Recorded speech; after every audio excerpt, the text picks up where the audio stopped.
ओम नमः शिवाय, जय महाकाल। कैसे हैं आप सभी शिव भक्त? आप सभी शिव भक्तों को मेरा प्रणाम है। गुप्त नवरात्रों के बहुत ही विशेष दिन चल रहे हैं और ये हैं आषाढ़ मास के गुप्त नवरात्रे, जो सावन से जस्ट पहले पड़ने वाले गुप्त नवरात्रे होते हैं। पूज्य गुरु जी ने इन गुप्त नवरात्रों में करने वाले सबसे अचूक उपाय बताए, जिनमें सबसे सिंपल उपाय जो पूज्य गुरु जी ने कहा कि आप अपने ही घर में चुपचाप 5 मिनट बैठकर हथेली में गंगा जल लेकर के इस उपाय को कर लेना। और विशेषकर ये उपाय तब किया जाता है जब आपकी कोई कामना, कोई इच्छा, कोई हृदय की बात महादेव तक नहीं पहुंच रही है, आपकी कोई कार्य सिद्ध नहीं हो रहे हैं, आपकी कोई कामना पूरी नहीं हो रही है, तब पूज्य गुरु जी ने कहा था कि इस गुप्त नवरात्रि की किसी भी एक रात को हथेली में गंगा जल लेकर के जो व्यक्ति इस उपाय को कर लेता है, अपने ही घर के मंदिर के सम्मुख में बैठकर, महाराज ऐसी कोई कामना नहीं जो पूरी ना हो। और गुरुदेव की कथा से सुनकर और समझकर इस पूरे उपाय को बहुत आसान भाषा में बताऊंगा। ध्यान से सुनना, समझना। इस पूरे वीडियो में हम 3 महा उपायों के बारे में बात करेंगे जो आपकी अलग अलग कामना पूर्ति के लिए सिद्ध होंगे। तो ध्यान से सुनना है, समझना है। सबसे पहले बात करते हैं पहले वाले उपाय की। पहला उपाय जो पूज्य गुरुजी ने हथेली में गंगा जल वाला उपाय बताया था कि अगर आपकी कोई कामना है, कोई इच्छा है, कोई हृदय की बात, ऐसी मनोकामना जो आप महादेव से कह रहे हो कि भैया मेरी ये नौकरी लग जाए। गुरुदेव ने क्या कहा कि किसी नौकरी की कामना के लिए कर रहे हो, या फिर अपने बच्चों की तरक्की के लिए, कोई भी माता पिता भाई बहन कोई भी अगर कर रहा है तो इस वाली उपाय को करना बिल्कुल भी मत भूलना। चाहिए क्या क्या? 1 लोटा सबसे पहले तांबे का कलश का लेना, जिसके अंदर आपको अपने घर का जल भर लेना है, और इसी के अंदर आपको थोड़ा सा मात्र, ज्यादा नहीं, 1 ढक्कन के बराबर गंगा जल जो आप देख रहे हो, इसी गंगा जल को इस जल के अंदर आपको मिला लेना है। मिला लेने के पश्चात आपको क्या करना है? एक दीपक तैयार करना है। जो दीपक होगा ये चाहे आप आटे का बना लो, चाहे आप मिट्टी का ले लो, लेकिन इसके अंदर आपको जो बाती लगानी है वो लगानी है लंबी बाती। केवल 1 बाती लगेगी, ज्यादा नहीं, लंबी बाती आपको लगानी है। और इसके अंदर जो भरा जाएगा, या तो आप गाय का घी भरना या फिर आप तिल का तेल भरना, ठीक है ना? दोनों में से कोई सा भी भर सकते हो। अगर बाय द वे नहीं है तो गुरुदेव ने कहा सरसों का तेल तो होगा, सरसों के तेल का दीपक आप बना लो, ठीक है। गुप्त नवरात्रे में पड़ने वाली कोई सी भी एक रात को क्या करना है? आपके घर में जहां पर भी माता रानी जी विराजित हैं, आपके घर के मंदिर में कहीं पर भी अगर माता रानी की तस्वीर है, मूर्ति है, या फिर कोई भी इस तरीके से उनका कुछ भी प्रतिरूप है, ठीक है, तो उसे अपने सम्मुख में आपको इस तरीके से रख लेना है। जमीन पर बैठकर आसन लगा करके बैठ जाना, अपने सम्मुख में माता रानी को रख लेना। माता रानी के सम्मुख में ही आपने जो एक दीपक लिया है, उस एक दीपक को प्रज्वलित कर देना, जला देना, जिसकी बाती का मुख आपको माता रानी की तरफ में रखना है। माता रानी का मुख किधर रहेगा? दक्षिण दिशा की तरफ। और ये बाती का जो मुख रहेगा वो किधर रहेगा? उत्तर दिशा की तरफ, जिधर की तरफ है माता रानी रखी हुई है, ठीक है ना? इस तरीके से जला लेना, प्रज्वलित कर लेना। उसके पश्चात अपने दाहिने हाथ को खोलना। अपने दाहिने हाथ में जो गंगा जल वाला लोटा जल लिया है ना, आपको थोड़ा सा गंगा जल अपने दाहिने हाथ की हथेली में लेना है।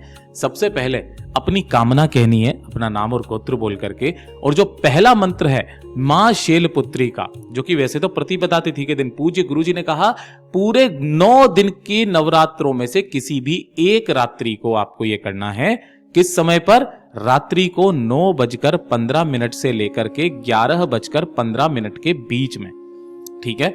मां शैलपुत्री का जो सबसे विशेष मंत्र है वो क्या है? ओम देवी शैलपुत्रे नमः।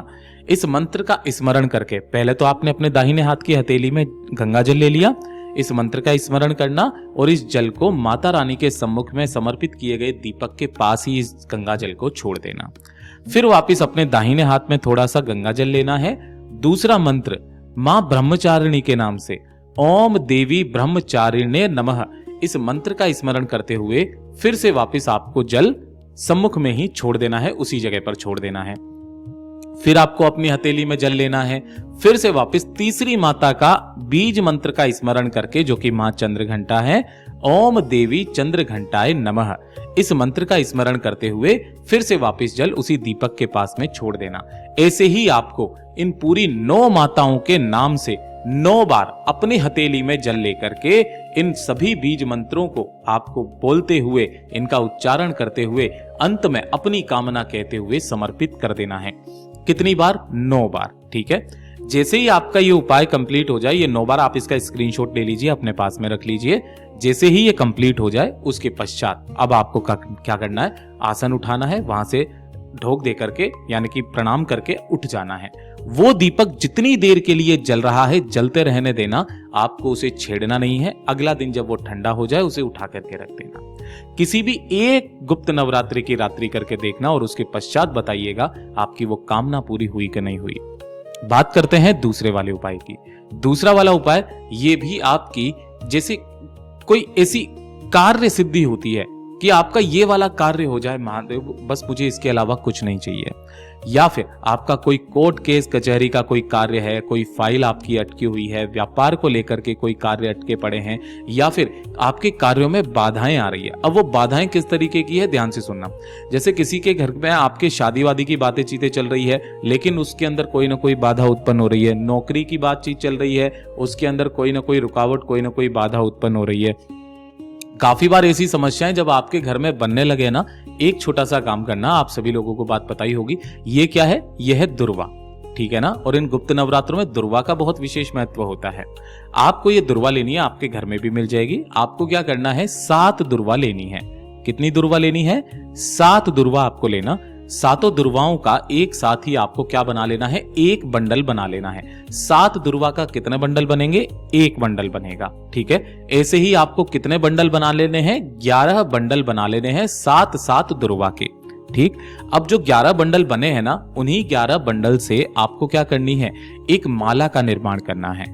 माला किस तरीके से, कोई सा भी एक लाल कलावा मोली लच्छा लेना, इसके अंदर भी 7 दुर्वा हैं, इसके अंदर भी 7 दुर्वा हैं, इसमें भी 7 हैं, इसमें भी 7 हैं, इसमें भी 7 हैं। ऐसे करके आपको टोटल 11 बंडल का क्या कर लेना है, इस माला को बना लेना है। माला को बना लेने के पश्चात इसे लेकर और 1 लोटा शुद्ध जल अपने घर का तांबे के कलश में लेकर पहुंचना मेरे महादेव के मंदिर में शिवलिंग के पास। किसी भी दिन किसी भी समय चले जाना इन गुप्त नवरात्रों में। जैसे ही आप यहां पर पहुंचोगे, शिवलिंग के पीछे की तरफ में आपको आसन लगा करके बैठना है, जिससे आपका मुख उत्तर दिशा की तरफ में हो जाएगा। सबसे पहले आपने जो 1 लोटा शुद्ध जल लिया है, उसे अपना नाम और गोत्र बोलकर अपने दोनों हाथों में लेकर श्री शिवाय नमस्तुभ्यम मंत्र का स्मरण करते हुए समर्पित कर देना। किनके नाम से, माता हेमवती के नाम से। ये माता हेमवती कौन है, मैया पार्वती जी का ही एक स्वरूप है, उन्हीं का एक नाम है। माता हेमवती के नाम से पहले 1 लोटा शुद्ध जल समर्पित करना, फिर अपनी जगह से उठना और जो आपने माला बनाई है ना, इस चीज का ध्यान रखना, इन दोनों की दोनों मालाओं के मुखों को आपको जोड़ना नहीं है, खुला रखना है। और उसी माला को कहां से, जलाधारी से, शिवलिंग की जलाधारी से लेकर के शिवलिंग के ऊपर से निकालते हुए इस तरीके से आपको ऐसे करके समर्पित करनी है। कहां से, जलाधारी से लेकर के यहां तक पहुंचनी चाहिए। और आपकी जो दुर्वा के बंडल हैं वो कुछ इस तरीके से लटके हुए होंगे। इस चीज का विशेष करके ध्यान रखना। पूज्य गुरुजी ने कहा था, गुप्त नवरात्रों में जितनी बार इस उपाय को कर सको, 1 बार सही, 2 बार सही, 3 बार सही, अपनी श्रद्धानुसार अपनी कामना बोल करके जो भी भक्त इस उपाय को करके आता है, महाराज गुप्त नवरात्रे खत्म होने से पहले उसका वो कार्य आगे बढ़ ही जाता है।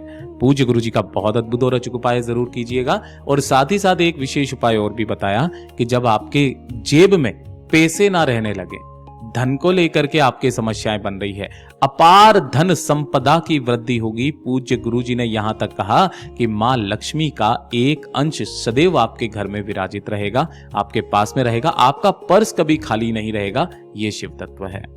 गुरुदेव ने कहा था आपको गिन करके 9 शमी के पत्ते लेने हैं। कितने, 9 शमी पत्र आपको लेने हैं। इस तरीके से कहां से तोड़ोगे, यहां से तोड़ना। ये जो पूरा गोले में बनाया है ये 1 शमी का पत्ता है। ऐसे ही आपको कितने लेने, 9 शमी के पत्ते, 1 लोटा शुद्ध जल अपने घर का तांबे के कलश में लेना और इसे लेकर के महादेव के मंदिर में जाना है, शिवलिंग के पास में। जैसे ही आप यहां पर पहुंच जाएंगे, शिवलिंग के पीछे की तरफ में आपको आसन लगा करके बैठना है, जिससे आपका मुख उत्तर दिशा की तरफ में हो जाएगा। जो 1 लोटा शुद्ध जल लिया है, उस 1 लोटे शुद्ध जल को पहले शिवलिंग पर श्री शिवाय नमस्तुभ्यम मंत्र का स्मरण करते हुए समर्पित करना। और जो आपने 9 शमी के पत्ते लिए हैं, उन 9 शमी के पत्तों को एक एक करके, ध्यान रखना एक साथ नहीं समर्पित करना है, एक एक करके माता हेमवती का स्मरण करते हुए माता हेमवती के नाम से उन सभी 9 के 9 शमी के पत्तों को शिवलिंग पर समर्पित करना। गुरुदेव ने कहा 9 दिन का वैसे तो यह क्रम रहता है, अगर 1 से 2 दिन अगर आपके निकल भी जाएं और ना भी कर पाओ तो माता हेमवती से क्षमा याचना करके जितनी बार इस उपाय को इन गुप्त नवरात्रों में कर सकते हो कीजिएगा। ध्यान रहे कोई भी आपको टोके ना, गुप्त रूप से आपको करना है। आपके जीवन में कभी भी धन की कमी नहीं रहेगी। पूज्य गुरु जी के ये सभी उपाय बहुत ही ज्यादा खास और अद्भुत है, जरूर कीजिएगा। वीडियो पसंद आए तो लाइक करना, चैनल को सब्सक्राइब जरूर कीजिएगा।